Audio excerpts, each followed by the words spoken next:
I hope this time they see and they give him the longest sentence possible. He's not going to stop. A rape survivor is calling for a stronger sentence as the man convicted in her rape is due in court this week. Good evening. We thank you for joining us tonight at 6. I'm Cabot Ray. I'm Colleen Marshall. Roger Black has a preliminary hearing Thursday. He is charged in a rape from earlier this month. He's suspected in another.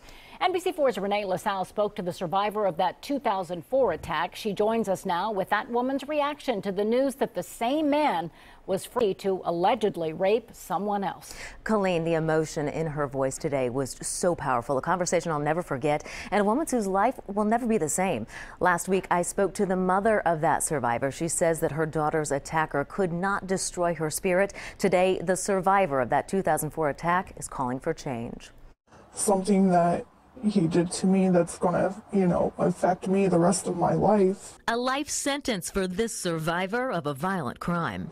I almost took my life because I thought he was going to walk free. NBC4 is protecting this woman's identity. In 2004, she was kidnapped and raped multiple times. She was only 16. I wanted to die. Nearly a year later, a complete stranger named Roger Black pleaded no contest to 2 counts of rape and 1 count of gross sexual imposition. He served 8 years. 11 years later, I'm still suffering, and he was free. That survivor says she lived in constant fear from the moment he was released. Last week, Black was arrested, charged in 1 rape from earlier this month, suspected in another.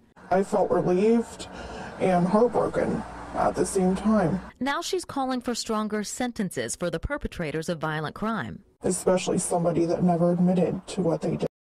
She says she's moved on with her life, but she'll always bear the emotional scars. I'm afraid all the time, still. Now, the woman in this story says that she hopes to attend court proceedings in these most recent attacks. And to the survivors of those attacks, she says don't give up and don't be afraid to ask for help. Colleen?